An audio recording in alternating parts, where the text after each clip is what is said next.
नमस्कार मंडळी, Shweta's kitchen and blog या चॅनलवरती तुमचे स्वागत आहे। तर मी नवरात्री स्पेशल आज उपवासाची कचोरी केलेली, खूप छान सुंदर टेस्टी होते। तर ही कचोरी कशी करायची तर चला आता आपण आपल्या किचन मध्ये जाऊया आणि पाहूया। हे पहा किती छान आवाज येते। उपवास म्हटले की रोज काय बनवायचे हा प्रश्न पडतोच। अशा वेळी काहीतरी नवीन कुरकुरीत व चविष्ट बनवायचे असेल तर उपवासाची कचोरी हा एक उत्तम पर्याय आहे। हा महाराष्ट्रीयन पारंपरिक पदार्थ आहे। कुरकुरीत आंबट गोड तिखट कचोरी कशी बनवायची ते आता आपण पाहूयात। मी त्यासाठी ते साहित्य घेतलेले 4 मध्यम आकाराचे बटाटे उकडून घेतलेले, अर्ध लिंबू घेतले, दाण्याचा कूट घेतलाय, मिरचीचा ठेचा घेतलाय 2 चमचे, अर्धी वाटी मी ते खोबऱ्याचा कीस घेतलेला आहे आणि भगर आणि हरभरा पीठ घेतलेलं आहे, साखर घेतलेली आहे आणि मीठ घेतलेले आहे। तर चला कृती कशी करायची ते आपण पाहूया। उकडलेला बटाटा आता मी किसून घेते। शक्यतो किसूनच घ्यायचा, स्मॅश करायचा नाही। किसल्यामुळे काय होतं की त्याच्या गुठळ्या होत नाहीत। तर मी इथे सर्व बटाटे आता माझे किसून झालेले आहेत। त्यामधला थोडासा बटाटा हा बाजूला काढून ठेवायचा।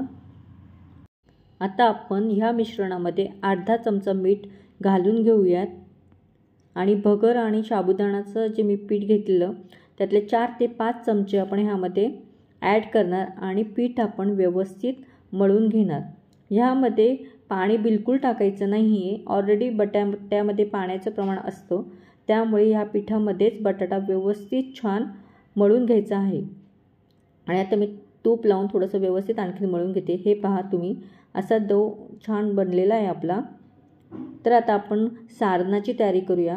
इथे मी मनुके घेतलेले 10 ते 12, ते बारीक कापून घेतले। त्यानंतर अर्धी वाटी खोबऱ्याचा कीस टाकला।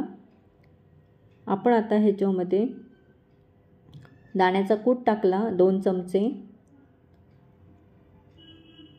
मिरचीचा ठेचा टाकूया आपण 1 चमचा, मिरची आणि जिराचा ठेचा आहे हा। आपण आता ह्यामध्ये परत अर्धा चमचा मीठ टाकूया। आता लिंबू पिळून घेत आहे मी अर्ध। लिंबू पिळून झाले की आपण त्याच्यामध्ये साखर ॲड करू।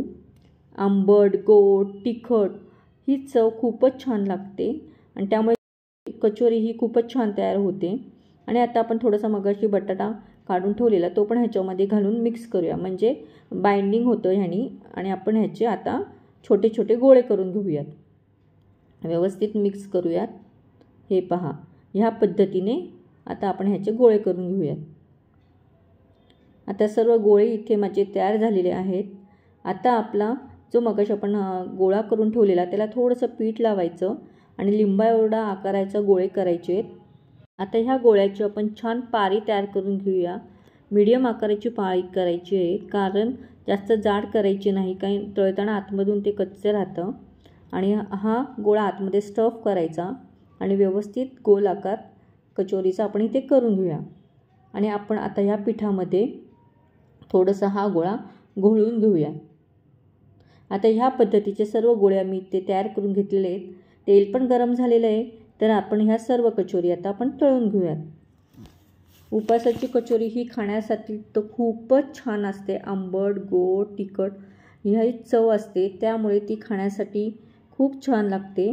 आणि अशा पद्धतीने केले तर थोडा वेगळा पण पदार्थ होतो आणि घरच्यांना पण आवडतो। थोडं वेगळं काहीतरी केलं वरती, सारखंच आपलं उपवासाला खिचडी आपण करत असतो, पण त्यापेक्षा हे वेगळं काहीतरी उपवासाची कचोरी आणि खूप छान आणि टेस्टी आणि कुरकुरीत होते। तर हे पहा, आपली इथे कचोरी तयार झालेली आहे। ह्याच कलरवरती आपली कचोरी तळून घ्यायची, म्हणजे ब्राऊन कलर येईपर्यंत आपली कचोरी आपण तळणार आहोत। तर इथे सर्व कचोऱ्या आपल्या इथे तयार झालेल्या आहेत। आपल्या कचोऱ्या किती छान टेम्पटिंग दिसत आहे, तुम्ही इथे पाहू शकता। वाव! आणि खाण्यासाठी ते एवढं सुंदर लागत होते ना, अप्रतिमच खरंच। तर मंडळी तुम्ही पण नक्की ह्या पद्धतीने करून बघा।